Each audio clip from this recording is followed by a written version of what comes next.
നമസ്കാരം. Munambam judicial commission നിയമനം ശരിവയ്ക്കുന്ന ഹൈക്കോടതി ഉത്തരവ് മുനമ്പം ജനതയ്ക്ക് മുന്നിൽ വലിയ പ്രതീക്ഷയാണ് നൽകുന്നത്.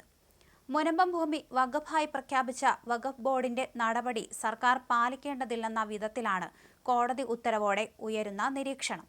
ഇതോടെ ഹൈക്കോടതി ഉത്തരവിന്റെ പശ്ചാത്തലത്തിൽ മുനമ്പത്തുകാർക്ക് അവരുടെ ഭൂമിയിൽ കരമടയ്ക്കാൻ സാധിക്കും. മുനമ്പം വഖഫ് ഭൂമിയല്ലെന്നാണ് ഹൈക്കോടതി പറഞ്ഞത്. ഇതിലേക്ക് ഹൈക്കോടതി എത്തിയത് കൃത്യമായ പരിശോധനകൾക്ക് ശേഷമാണ്. മുഹമ്മദ് സിദ്ദിഖ് സേട്ട് എന്ന വ്യക്തി ഫാറൂഖ് കോളേജ് മാനേജ്മെന്റിന് 69 വർഷം മുൻപ് ഇഷ്ടദാനമായി നൽകിയ മുനമ്പത്തെ ഭൂമി 2019 സെപ്റ്റംബർ 25-ന് വഖഫ് ഭൂമിയായി വഖഫ് ബോർഡ് പ്രഖ്യാപിച്ചത് നിയമവിരുദ്ധമെന്ന് ഹൈക്കോടതി വ്യക്തമാക്കി. ഇഷ്ടദാനമായി നൽകിയിരിക്കുന്ന ആധാരം വഖഫ് ആധാരമായി കണക്കാക്കാനാകില്ലെന്ന് വിലയിരുത്തിയാണ് justice S A Dharmadhikari, justice V M Shyamkumar എന്നിവരടങ്ങുന്ന ബെഞ്ചിന്റെ ഉത്തരവ്. ഭൂമി വിൽക്കാനുള്ള അധികാരമടക്കമാണ് ഫാറൂഖ് കോളേജിന് നൽകിയത്. വഖഫ് ആണെങ്കിൽ ഭൂമി വിൽക്കാനുള്ള അധികാരം ഉണ്ടാകില്ല. വഖഫ് ബോർഡിന്റെ നിയമപരമായി നിലനിൽക്കാത്ത ഉത്തരവ് സർക്കാർ പാലിക്കേണ്ടതില്ലെന്നും കോടതി പറഞ്ഞു. നൂറുകണക്കിന് മനുഷ്യരുടെ ജീവിതമാർഗമായ ഭൂമി തട്ടിയെടുക്കാനുള്ള ശ്രമമായിട്ടേ വഖഫ് ബോർഡിന്റെ തീരുമാനത്തെ കാണാനാകൂ എന്ന വിമർശനവും കോടതി ഉന്നയിച്ചു. വഖഫ് ഭൂമിയായി പ്രഖ്യാപിക്കുന്നതിന് വർഷങ്ങൾക്ക് മുൻപേ ഭൂമി വാങ്ങിയവരാണ് മുനമ്പത്ത് താമസിക്കുന്നവരെന്നും കോടതി വ്യക്തമാക്കി. മുനമ്പം ഭൂമിയെ സംബന്ധിച്ച വിഷയത്തിൽ വസ്തുതാന്വേഷണത്തിന് ജുഡീഷ്യൽ കമ്മീഷനെ നിയമിച്ച സർക്കാർ തീരുമാനം ശരിവച്ചുകൊണ്ടാണ് ഡിവിഷൻ ബെഞ്ച് ഇക്കാര്യം വ്യക്തമാക്കിയത്.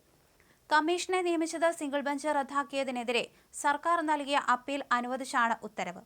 മുനമ്പം ഭൂമി വഖഫ് ആണോ അല്ലയോ എന്ന് പരിശോധിക്കലല്ല, വർഷങ്ങളായി തർക്കഭൂമിയിൽ താമസിക്കുന്നവരുടെ പ്രശ്നം എങ്ങനെ പരിഹരിക്കാമെന്നത് സംബന്ധിച്ച വസ്തുതാ അന്വേഷണമാണ് ജുഡീഷ്യൽ കമ്മീഷൻ നടത്തുന്നത് എന്നായിരുന്നു സർക്കാരിന്റെ വാദം. എന്നാൽ ഭൂമിയുടെ ഉടമസ്ഥാവകാശത്തെക്കുറിച്ചുള്ള അന്തിമ വിധിയുടെ സ്വഭാവത്തിലുള്ള നിരീക്ഷണം കൂടി നടത്തിയാണ് അപ്പീൽ ഹർജി കോടതി തീർപ്പാക്കിയത്. അതേസമയം വഖഫ് ഭൂമിയാണോ അല്ലയോ എന്ന് പരിശോധിക്കാനും നിയമപരമായാണോ വഖഫ് ബോർഡ് പ്രവർത്തിച്ചതെന്ന് പരിശോധിക്കാനും ഹൈക്കോടതിക്ക് അധികാരമുണ്ടെന്നും വഖഫ് നിയമപ്രകാരം ട്രൈബ്യൂണലിനെ സമീപിക്കാമെന്നതിന്റെ പേരിൽ ഇത് ഇല്ലാതാകുന്നില്ല എന്നുള്ള വിലയിരുത്തലാണ് ഡിവിഷൻ ബെഞ്ച് നടത്തിയത്. വികസന പ്രവർത്തനങ്ങൾക്കായി 50കളിൽ അബ്ദുൾ സത്താർ സേട്ട് എന്ന ഭൂവുടമ കോഴിക്കോട് ഫാറൂഖ് കോളേജ് മാനേജ്മെന്റിന് കൈമാറിയ രേഖയിൽ വഖഫ് എന്ന് പരാമർശമുണ്ടെങ്കിലും ആധാരത്തിലെ നാമകരണം കൊണ്ട് മാത്രം ഭൂമി വഖഫ് ആകില്ലെന്ന് നിരീക്ഷിക്കുന്ന ഡിവിഷൻ ബെഞ്ച് ഗിഫ്റ്റ് ഡീഡ് ആണെന്നാണ് വിലയിരുത്തിയത്. കൈമാറിയതിൽ ശേഷിക്കുന്നത് 114 ഏക്കറാണ്. ഇവിടെ താമസിക്കുന്ന 600 കുടുംബങ്ങളുടെ ഉപജീവനം ഇല്ലാതാക്കി ഭൂമി തട്ടിയെടുക്കാനുള്ള ശ്രമമാണ് വഖഫ് ബോർഡ് നടത്തിയതെന്ന രൂക്ഷ വിമർശനവും ഡിവിഷൻ ബെഞ്ച് ഉന്നയിച്ചിട്ടുണ്ട്.